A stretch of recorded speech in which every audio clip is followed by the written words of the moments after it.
All right, this video is going to be for two different types of people. One, you already have fans and you want to figure out where they're coming from and how to get more of them. Or two, you don't have any fans except your mom and your homie, and you're trying to figure out what kind of things you could do to actually reach people that are going to listen to your music. The information I'm about to get into was originally only for my private community, which you can see more on in the description, but the information is just so freaking valuable. So I wanted to make it public knowledge, put it out here on YouTube. So please take this video seriously because it is going to get you so many results. You're going to start to get so many more fans. People are going to start not only listening to your music, but also caring about you as a person.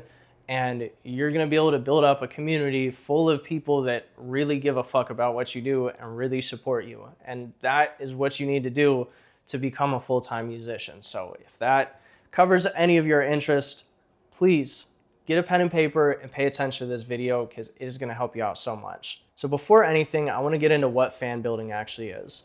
Now, this is converting people from just knowing that you exist to going to your shows and buying your merch and joining your communities and getting invested into you. It is not just people that listen to your music. That is not a fan. That is just a listener. The first thing that you need to do is figure out who your music and content is for. I've talked to so many labels, so many managers, so many executives, and every single time I like to ask them the question, what do you do when you first sign an artist? And any great manager or exec has always told me the same thing.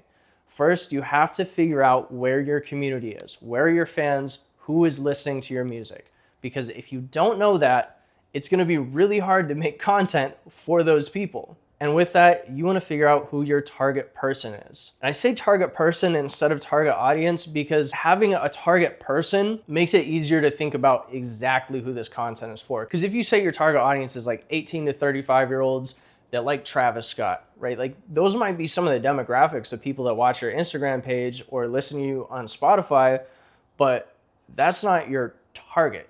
Your target is going to be the 19-year-old that grew up listening to AC/DC, but now they listen to Travis Scott. They like to shop at H&M. They go to shows like twice a week. Like you need to get that specific because if you can talk to that one person specifically, then residually you're going to get so many more people invested into you. So figure out who your target person is. And then before we actually get into how you're going to get the fans in the first place, you need to remember this. This is literally the most important thing, but it is so ridiculously true. Consistency is going to be the glue to everything that you do. Attention is the most valuable resource that you have. So your goal as a musician should be to figure out how to get the most attention as possible.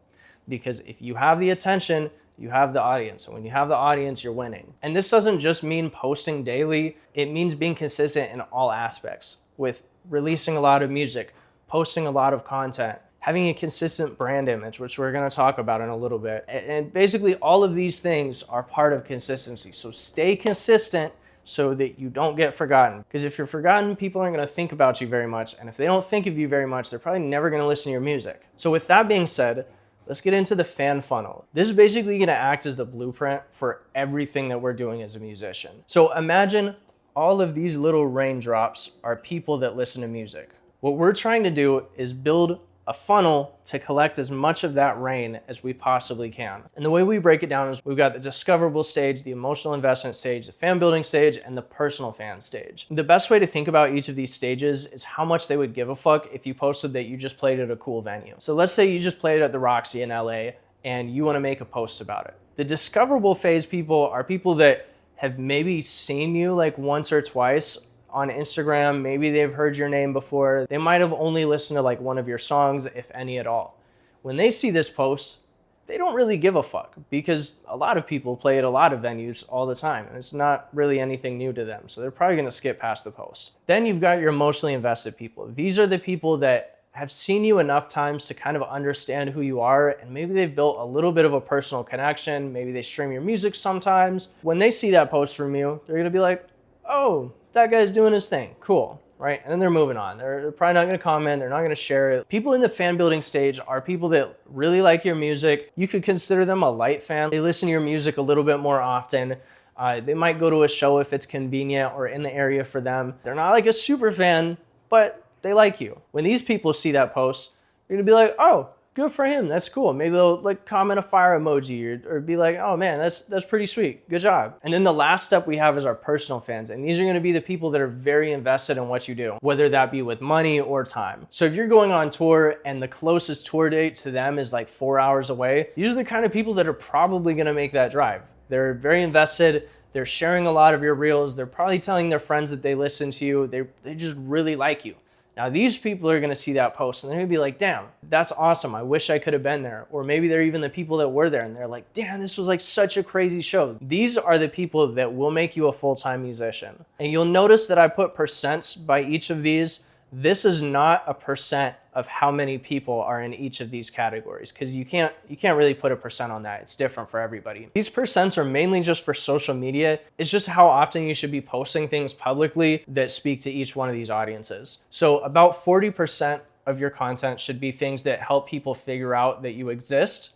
About 30% of it should be trying to get them emotionally invested into who you are. About 20% should really be trying to convert them from the emotional side into the fan building phase where they start to really like you and they start to share your music every once in a while. And then about 10% of your content should serve the personal fans. Now, we'll get into a little bit more on how you can interact with them more, because that is going to be one of the most crucial steps to all of this. So stay tuned for that. But only about 10% of your content should be content that's for those people publicly. Those will be posts like, oh, I have this new song out now. I just played at this venue, like anything like that. Most people aren't really going to care about, but you're going to have a small group of people that really do. So with that being said, let's get into exactly how you're going to get people into those funnel in the first place. So you're going to do it by standing out, building association, introducing yourself, building emotional attachment, and then finally social proofing. And we're gonna get into specifics for each one of these. So step one, you wanna stand out. What do you notice about this chart? The first thing you probably saw was this red dot. But the second thing you might see is you with normal content. And this is just another black dot here, right? It doesn't stand out amongst any of these. And this represents your audience's daily feed. So these are all the reels that they're probably gonna see in a day. Most of the posts somebody sees throughout the day are gonna be one of these black dots, but every once in a while, they come across this red dot that really stands out to them and makes them stop and be like, damn, this is kind of cool. So here's how you're gonna become the red dot. First, you're gonna have interesting hooks. There's a ton of ways you can make an interesting hook. It could be on-screen text. It could be something you're doing with the camera at the very start of the video. Basically, you just want to stand out within the first couple of seconds of your video so people stick around to see if the content is worth watching. Next, you have wow factor. Wow factor is basically, your wow factor is basically going to be any kind of talent that you can showcase that like really stands out. A lot of times it's something that like the average person probably can't do. So if you could sing really well, if you're really good at playing an instrument, think about those people that make those parking garage singing videos, or people like RJ Passon where he's just like crazy with the guitar. Next, you have confusion or lead up. This is basically just opening up question loops in people's minds to think about like, okay, what's going on in this video? One example is you could be doing a performance shot. You got like a bucket of ice and you're just stirring it the whole time that you're performing. It's gonna make people think like, what's going on with the bucket of ice, right? It's kind of a hook, but it also adds some confusion in there. Confusion is honestly a great thing, but don't go too far with it. If you're too vague, then you're gonna lose the attention of most people and they're just not really gonna care. A great example of having some kind of lead up in place is the Deadpool movie. If you've seen the Deadpool movie, you know that it starts with the end of the movie. Like it starts with one of the final scenes and then it goes into the actual beginning of the movie. And throughout the movie, you're trying to figure out, okay, how did he get from point A to this crazy ending that you saw? So the whole time you're kind of hooked and thinking about like, okay, what's gonna happen? The next way you're gonna stand out is through association. We're gonna get into this more depth in a little bit, but for now, all you need to know is that association is just creating some kind of connection with something that people already know about to what you do or who you are. And then the last thing you're gonna do is stand out, and absolutely the most important, and not enough people do this, is put in the groundwork for your audience. So you're not Playboy Cardi. You can't just post and then let Instagram do its thing, run it up. It doesn't work like that. When you post, reply to people's comments. If somebody is always in your comment section talking about, oh, this music is so fire, like I wish I could see you in concert one day, like talking about all this shit, send them some free shit. Like send them a piece of merch. Maybe it'll cost you like 20 bucks, but if you send that to them, they are gonna be a fan for life. You can also send them a thank you message or a video Just give them a ring on like Instagram video and be like, yo, thank you so much for always commenting and showing love. Like, it really means a lot. You can also create group chats for your fans. My artist Mars Faye that I manage has a Snapchat group chat, and she posts on her Instagram story all the time. And she's like, hey, join here if you really like my music. And it's just a bunch of people that are always listening to her shit. Like, every day I wake up and I see the group chat just full of people like, yo, I'm listening to this song at the beach. Yo, just show my friend this. Like, it makes it more personal. And then you can also send updates. Be like, hey guys, I'm working on this new song. Like, what do you think? Would you prefer this style of merch or this style, right? There's a million things you could do. And essentially, you're just making it a big part of your brand that you actually give a fuck about your fans. So now that you know how to stand out, the next step is gonna be to build association. Now, this is just connecting the dots, once again, with something that people already know and whatever it is that you have. This could be something like this post here saying, if you like Dean Lewis, Louis Capaldi, and David Kushner, then you gotta check this out. And then he plays his song. And the reason it works so well is because people already know they like this one thing. And if they don't, they'll skip past it, and that's fine, because they're probably not gonna be a fan anyways. But if they do like that music, then they're gonna build an association and be like, he makes the same type of music as Louis Capaldi. Louis Capaldi hasn't dropped in a while. I want to listen to more music like that, and I don't want to listen to the same songs over and over again, so let's check this dude out. And then at first, they're going to think of you as the guy that sounds kind of like Louis Capaldi or makes the same type of music, but eventually, they start to figure out like who you really are, what kind of things you have to offer, and how you're a different artist than everybody else. So a lot of people think about association like a bad thing. I always hear people talk about, oh, I want to be 100% original artist, like, I don't make music like anybody else, blah, blah, blah. And while I hear you and I understand where you're coming from, building association is actually so valuable, even for people that have completely original music. Even if you make music that doesn't necessarily sound exactly like other people, there's absolutely some inspiration that you've pulled from to create whatever you've created. So the association is gonna be the thing that gets them in the door, not what defines you. And then once you have them in the door, you can use all these other strategies that we're talking about to help them understand who you are and why you're different and why they should listen to you. You can also make cover songs. This guy, Barry Hendricks, does this really, really well. In fact, it's most of what he posts. And this stands out because he's a black dude with dreads and a ski mask, but he's singing about Avril Lavigne. So it immediately makes you understand who he is. The best way to help people understand who you are is literally just by telling them. And with that being said, the next step is introducing yourself. And this is something so many artists need to do, but for some reason, I see so many people skip out on this. So how do you introduce yourself? You literally just tell people who you are. This could be a performance reel with an introduction. It could be some kind of storytelling post talking about your life. It could be an about me post. This guy, Murado, does this very, very well. He posted this reel: homeless for 3 years just so I can write music like this and have 400 monthly listeners, but most of y'all will scroll because you're too cool to stop and say hi. This immediately helps people understand his story, and while they're listening to the story, they can hear the music. Now I want to show you something really cool. So this is Sick the Kid. He's an artist that's been coming to my music retreats for a while, and he's been trying to honestly find his sound for quite a bit, but he's finally come across a sound that like really resonates with him, and now we're working on his fan building. So within the last month, I started helping him out with his posts and figuring out some kind of creative direction on what he can do to start getting more fans. And this one type of post changed everything for him. So this is a 23-second video of him going up to his computer, sipping coffee, putting his headphones on and typing, and his song is playing in the background.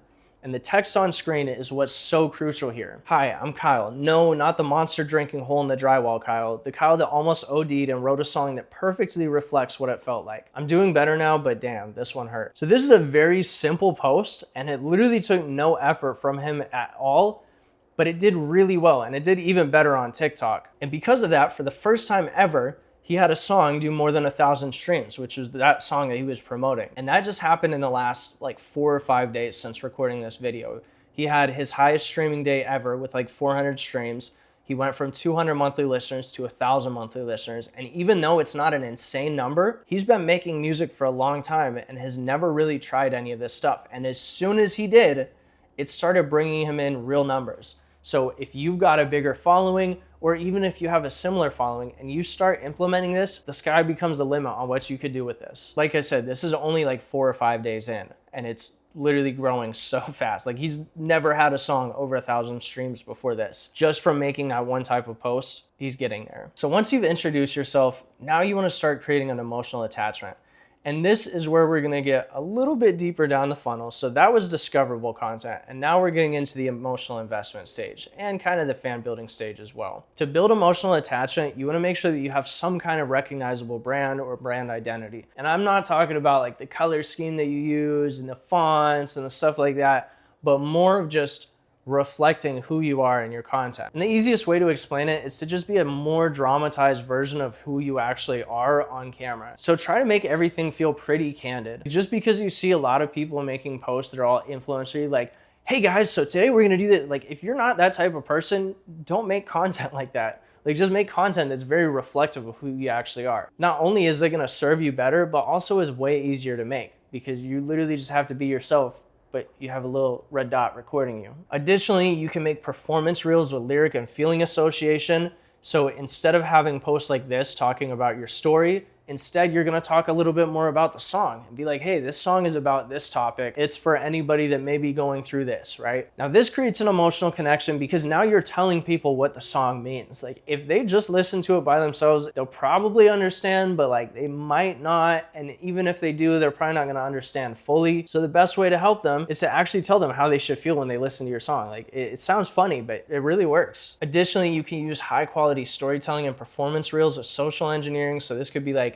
using a warm color scheme for more heartfelt songs, using a blue one for more cold songs, using emotionally triggering words. Like the video that I did with Sick the Kid, it talked about ODing. Like, that is an emotionally triggering word. Anybody who's gone through something like that, or knows somebody who has, or just is empathetic towards people who have, is automatically gonna feel a little bit more connected and feel a little bit more of an understanding of what the song is about, and can probably even relate the song to their own personal story. Additionally, you can also do live performances, and this does not just have to be at a show. This is super underrated, but doing live performances just in your room or in your studio is super beneficial because it showcases not only the fact that you can make music, but the fact that you could perform it too. And if you don't have a Connect to play a show yet, or you don't wanna wait until the next time that you do, you could just figure out a way to perform your song live at home. If you play instruments, you could play along with the song. If you don't, that's totally fine too. You could just do like a live recording or an a cappella or something like that. This just showcases the talent that actually goes into the music. And a lot of people really love to see that. And then finally, now that we've built that emotional talent, it's time to social proof. Now, social proofing is something a lot of people get wrong. And what it is basically having like press posts or getting on promo pages or other things like that. And unless you're working with a huge label budget and doing some kind of crazy seeding campaign, it's just not gonna work out too well for you if it's the only thing you're trying to do to promote yourself. Because let's be honest, if you get on a promo page, you're not really getting a lot of fans on it unless it goes viral. And you can never guarantee one of those viral moments, so you definitely should not rely on this as when your main sources of promo. This should be a very small percent of what you're actually thinking about. I just wanted to add it in there because there's some cases where it's gonna be useful. So when should you focus on social proofing? If you're independent and you're not working with a huge budget, I would only do it when your song is getting a lot of traction, like a lot, or you're having a viral moment. When these things are happening, that's when you can start seeding a little bit and start getting on some promo pages, start getting a little press run going, because that's gonna solidify what you've done and be like, hey, I did this cool thing. But it is really just for optics. So how you actually do it is DM promo pages. You could secure a billboard somewhere.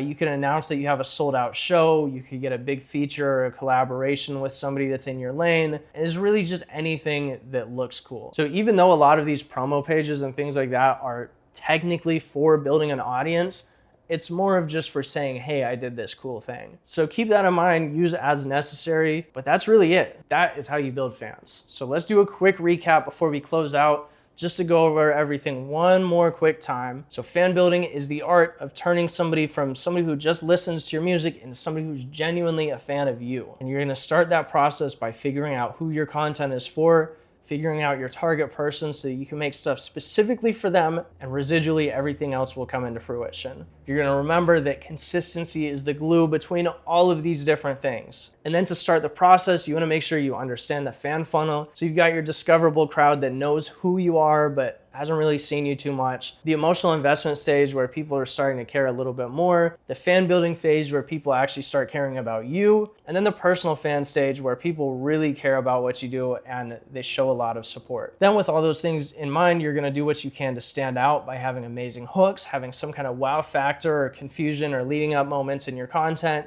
You're gonna figure out some kind of association and you're going to put groundwork in for your audience. You're gonna send them free shit, tell them thank you, be involved and show them your support. Then you're gonna build association to get people in the door. You're gonna connect the dots between what people already know and what you do. And then you're gonna introduce yourself so people are actually gonna start caring that they know that you exist. And then you're gonna start to build an emotional attachment with a great brand identity and having some kind of recognizable things about you. You're gonna post performance reels that help people understand why they should like the song and what kind of feelings they should probably feel when listening to it. And then finally, you're gonna social proof as needed. Once again, not a big part of the promo plan, just the little cherry on top. And that is how you build a fan base.